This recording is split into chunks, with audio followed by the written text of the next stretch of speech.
Hi folks, Roland Martin here. And today I'm going to show you a bass destination of my favorite choice. And that's Lake Okeechobee, my favorite lake, my hometown lake. And here it is, spawning season. It's the new moon of February. Water temperatures just come up. The bass are spawning. They're in these flats. And you can see some other boats out here too.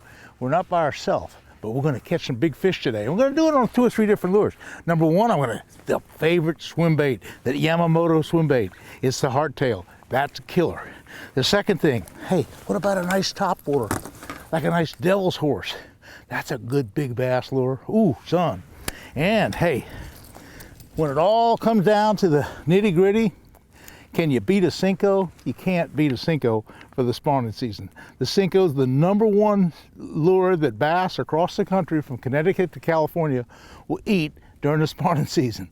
The regular 5-inch 297 green pumpkin. Any color will work as long as it's a 297 green pumpkin. But seriously, I'll try some other colors as well.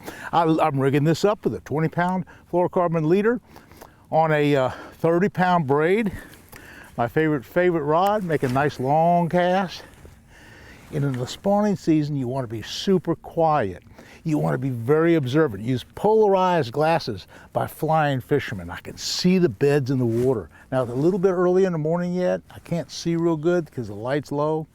But as soon as the light gets up a little bit higher, I'll be able to spot these bright spots. And when I do, I'll cast past them and work the topwater or the swim bait or the worm into that area. I'm not necessarily seeing the fish. Sometimes I just see the bright spot of the bed. Making a long cast, be real quiet. And that's where a quiet power in the trolling motor, run it at a low speed, run it real quiet, don't shake the boat, don't make a lot of noise. Be real quiet, just sneak around these spawning flats. You know, it's cool this morning. The water temperature is about 65, 66 degrees. The air temperature is close to 70, but early in the morning, it's damp and foggy. It's a perfect frog tog morning. I use the frog togs not so much in the rain, but just to run on damp mornings like this. So we're ready to go. I'm gonna put my frog togs up because it's a little noisy. Get my trolling motor going real slow and easy. Arrange my rods. And also I have a power pole. My power pole system is real important. Because when I ease up through here, I want to be real quiet, real gentle, run the trolling motor slow. If I see a swirl, or if I see the water move in a funny way, that may be a big fish just kind of messing around. And that's where I'm going to concentrate my cast. In general, there's one. I go. That's it. I just paused for a second. It's probably a male. I was going to say it's probably a male bass because they're guarding the fry, guarding the beds. Most likely it's a male bass. You really can't tell other than the fact that here in Okeechobee, bass that size are probably male bass. When they're 2 and 3 times that size, they're female bass. Okay. I had to hit them quick, but I threw back in exactly the same spot. Now, just out of curiosity, here, let me do this. I've just caught that fish. Now, here's an awful good point when you're talking about spawning season. There could be a big female on the same bed. I want to make about 2 more casts, 3 more casts, and maybe the big fish hits. Now, he might not be there, she might not be there. But let's just pretend there's a big fish there. So let me throw in exactly the same spot. That's within a foot of where I just caught that fish, okay? We're gonna do the same thing. I'm gonna get ready. You know, when you're fishing spawning fish, you have to kind of do different things. Another thing that I'm doing, I try to stay a long ways away. A lot of people want to get close and look at the beds and look at the fish, and sometimes it's better, sometimes it's more productive to be off at a distance. That one didn't hit. I dragged it right through the exact same spot where I had the other 3 strikes, which was probably that little one I just caught. But I'm gonna make another cast. I'm past the spot again. I'm past it. Okay, I'm gonna make another long cast into the same place. I'm within a foot of the same place. That's right there. So it's just right there. That's right where the fish is. Or that's where he hit before. So we'll see if a big female is there. She's liable to be 7, 8, 9, 10 pounds. You never know how big these are. There's some monsters in here.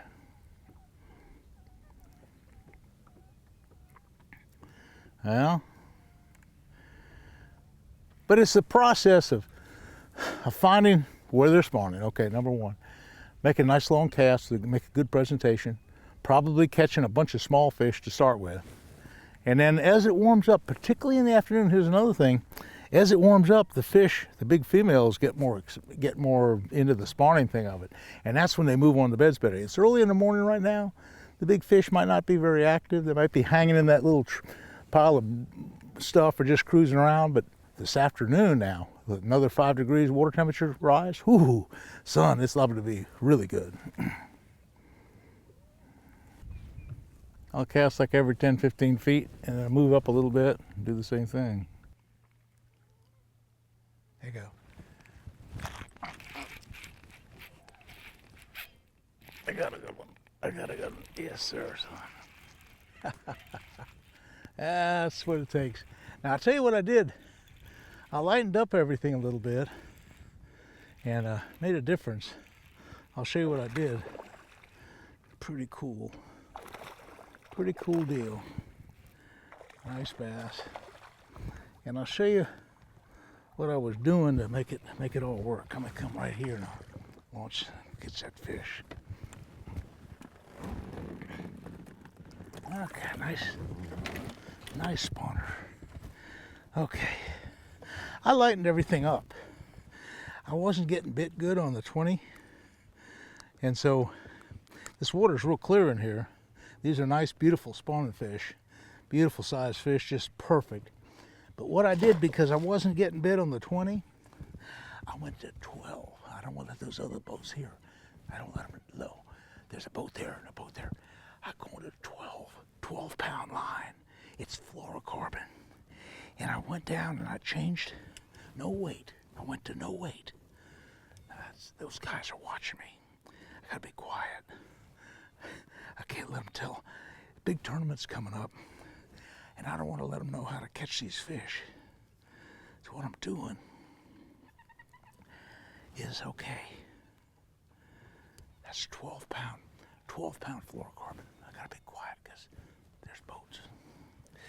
Okay. There's beds all over the place. When the light gets a little better, I'm gonna drive you around and let you see them. There's all kind of beds.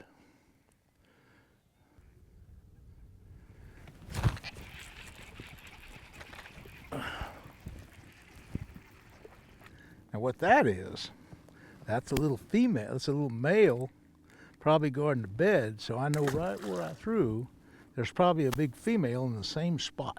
I know exactly where it is, I'm power pole down, I'm not moving. I know exactly where to throw. And I'm gonna throw right back into that spot. Catch one, big one.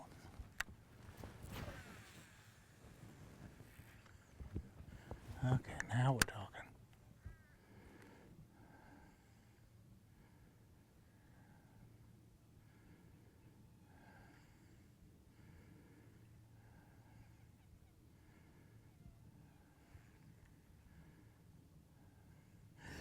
Oh, there's one. Yeah, that's him. That was him. I threw back in the same spot. I threw in the same exact spot and got the second fish. That was the deal. But so when you power pole down like this and you catch a fish, just really line it up on where you just caught that fish, because again, I caught this fish, which was the big one, after catching the little one. And there could even be, both of these could be males, and there could be even a bigger female in the same spot. So let me get some more worms. Now I've changed color worm. I've gone from that 297 color, and I've gone to a different color worm. And I've gone to this blue worm. It's a 021 color, and it's blue and black. It's blue flake with black. Anyway, a 0.21. I'm going to that 12-pound line, and I'm going to skin hook this worm. That's another thing when you're using light line. You want to be able to set the hook better. So what I try to do is come through the worm, because I'm using light line, and I want that hook to be laying on the outside. So I come right through here, all the way to the other side, and then I can skin hook it like that. Now it takes very little pressure to hook the fish. Okay, let's try that.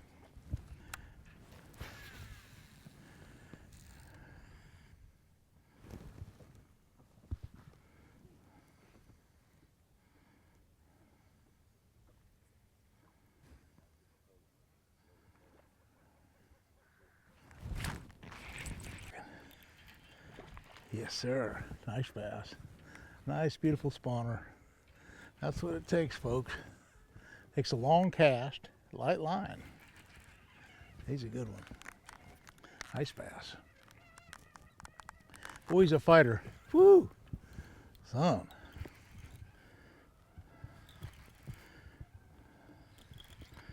Good fish. Nice fish.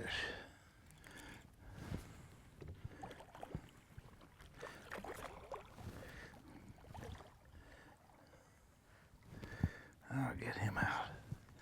That's what it's all about, folks. Big old nice bass like this one.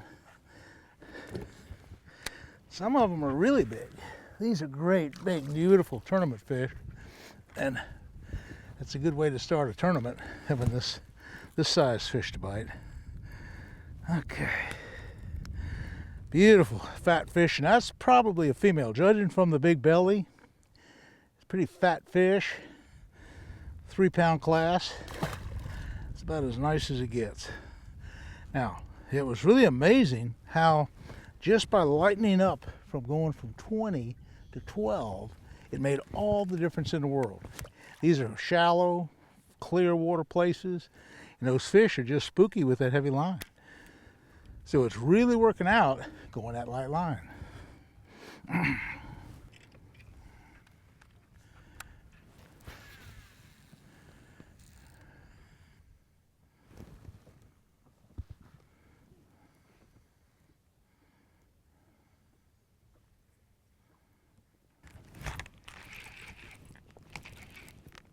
Yeah.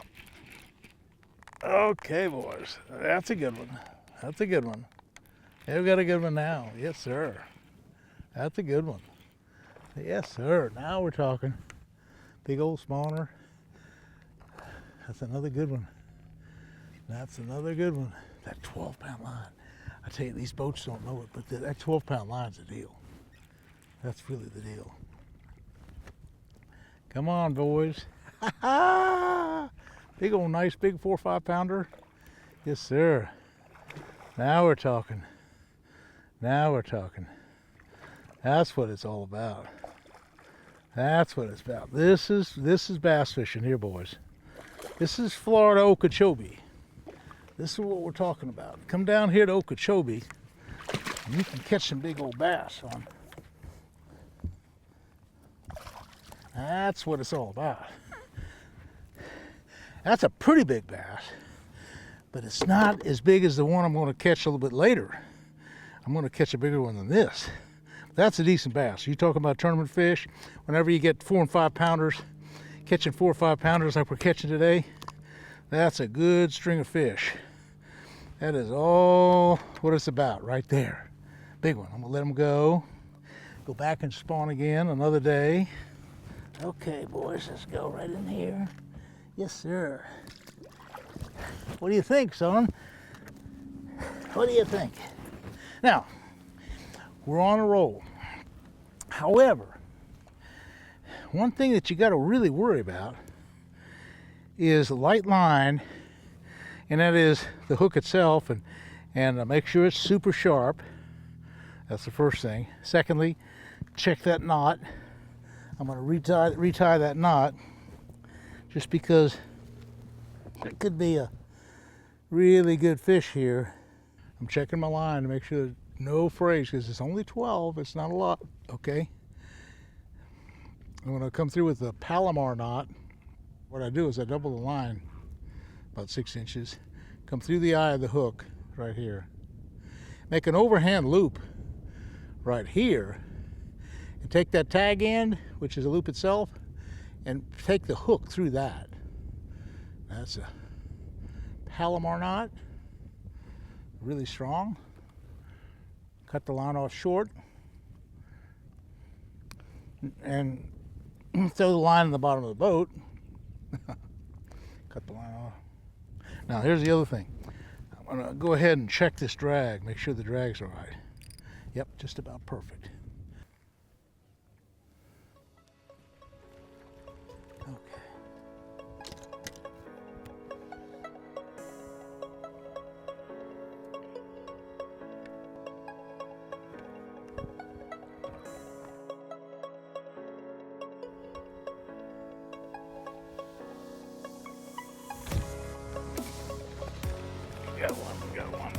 Got one, son. Big old bass. That's what it takes.